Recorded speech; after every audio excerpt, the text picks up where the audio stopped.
My daughter is dead. What else can be said? What else can be told but the story?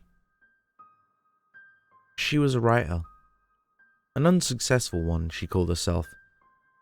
Her agent struggled to get her work published. It was dark, morbid. How could the general public bear the blackness that seeped from the pages? I thought she was successful, beautiful, hard-working, loving. I didn't care that her work wasn't out there. It was perfect to me. She would share so excitedly some new work, a poem, a story, a monologue. She pushed page after page into my hands, always littered with notes and lines under words in red Sharpie, comments to herself that made me laugh or cry, little things that she told herself to do or not do, or change or make darker or even kill off. I should have seen it coming. When she had no paper, she would write on her arms with the Sharpie, temporary tattoos of ideas that make sense only to herself. I can only imagine what people walking down the street thought when they saw these doodles all over her right arm. She had red Sharpie words on her arm when they found her, slumped on a beach on the edge of the lake near our home. Words that made sense only to herself. No note, nothing coherent, no explanation. She died in a beautiful but lonely place. I visited it after the wake in the dusk. There was no path to it. I just pushed my way through brambles and nettles and tore my black morning dress, trod in dog shit in my high heels and ducked under the looming branches. But when I reached the clearing, I saw why she chose it. A bench overlooking the peaceful lake, trees hiding her away. It was so quiet. I could hear every thought in my head. I could see the peaceful ripples in the water. I felt no one else would know I was here. This beautiful spot was only marred by rubbish. It was so obviously overgrown that the litter pickers forgot it was here. And there were cigarettes, gum wrappers, cans, all on the ground. When I looked closer, I saw, somewhat buried in the dirt, her choice of death. Empty packets of pills, paracetamol mainly. She must have stocked up, visited pharmacy after pharmacy, buying 3 packets at a time as the law allows. She must have had time to think about it, to really know what she was doing, to stop herself, to ask for help, to talk to me. But she didn't. She sat alone on the bench, dressed in her favorite outfit, the clothes that we buried her in. What was she thinking? It took time. It wasn't quick and it wasn't easy. She must have thought something, anything. She must have hesitated, regretted it, thought of me, right? Pill after pill, washed down with honey Jack Daniels. I didn't know she could drink whiskey. I didn't realize how bad it all was.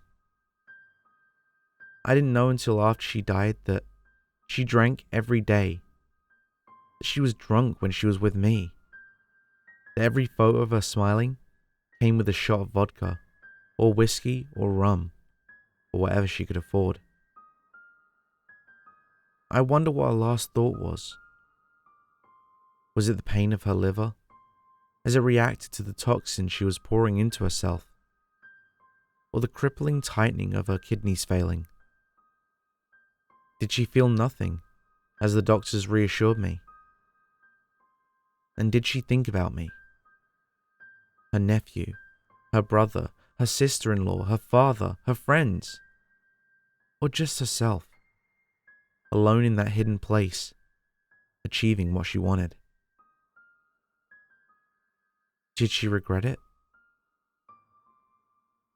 It was a dog that found her. The path wasn't clear to humans, but an overexcited dog exploring found it easily. She loved animals. I like to think she wanted a dog to find her first, rather than a human. She'd just died, they said. Maybe half an hour before the dog owner phoned for an ambulance. She could have been saved, even if her organs were damaged. Too damaged to even donate. Too damaged to even save someone else.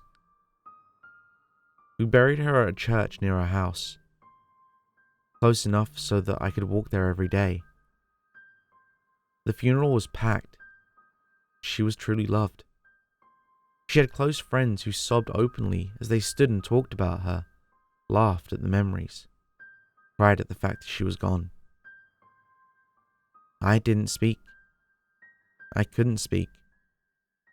The priest spoke on my behalf, and it was strange hearing my thoughts coming from his mouth, coming from a man who didn't know her. Her grave was simple.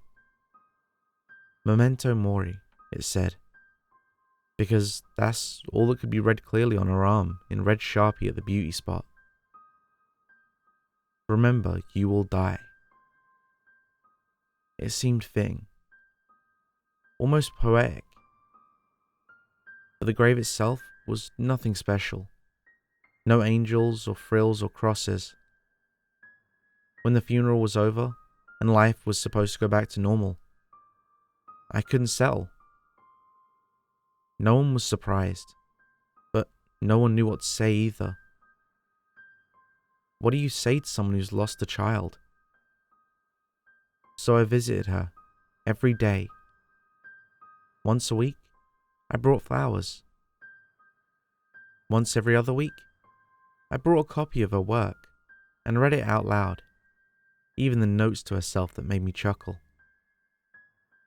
I told her how life was still going on, how her baby nephew was starting to talk, how he could point out his auntie in photos of her. We told him all about her, I said, because she's still here with us. Every day I visited for the first year, even when life went truly back to normal and I went back to work, I would visit. Her father visited less often. He seems to channel his grief into working hard, getting a promotion and proving himself, somehow as if that would replace his lost child. I didn't know how to talk to him about it, so I didn't. Our marriage became a quiet habit, with an empty space that was impossible to fill. But then, life just continued on. My work got more intense and I needed to work more hours. My grandson was starting preschool, and my daughter-in-law needed help taking him back and forth. My back, which had always been bad, started getting worse. I could make 100 excuses as to why I didn't visit her anymore. Straight after the funeral, I promised myself, I promised her, I wouldn't let her grave become like the others, knocked over by vandals or sheer bad luck, overgrown with weeds. She just became a memory. The physical image of her grave faded away as life went on without her. It just did. It seemed impossible when you lost a child that you could continue, but you did. I remember when it happened. I was at the table with my grandson, his little legs dangling on the chair that was too big for him. He was telling me excitedly about playing with the sand at preschool, and I was nodding along, because I couldn't get a word in edgeways. There was a rattle of the letterbox. I thought it strange at first because it was the afternoon. The postman had been and gone. I dismissed it as junk mail from some takeaway place and went back to listening to my grandson, now talking about when the teacher was telling him about shapes. I left him drawing shapes and practicing writing his name as I did some chores, folded some clothes, wiped down the kitchen, and then headed upstairs to put something away. This meant going past the front door. So I reminded myself of the junk mail that was surely there, so I could bin it instantly. I put the clothes basket at the foot of the stairs and went to the mat at the front door. It wasn't a leaflet, I realized. It looked more like a note on beige paper. Maybe it was from a neighbor. Sometimes they had barbecues in the summer and were polite enough to tell us so we wouldn't hang our clothes out and would come back smelling of smoke. I bent down to pick it up and realized that the texture was weird, squishy almost, and warm to the touch. My hand came away bloody as I realized that the note was covered in fine hairs. It wasn't paper. It was a slip of skin, deep enough to have been cut down to the muscle, thick, heavy and warm. I think the heat bothered me most, with this disembodied piece of flesh.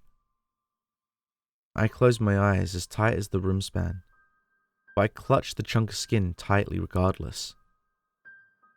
Written in red Sharpie, on top of all the fine hair that dusted her arms, were the words, "You never visit me anymore." Thanks for sticking around to the end. And if you enjoyed today's story, make sure to leave a like. And if you want more like it, make sure to subscribe and ring the bell so you never miss a story. If you need more now, why not check out my Creepypasta playlist? I'll leave that on this card, and I'll catch you in the next story.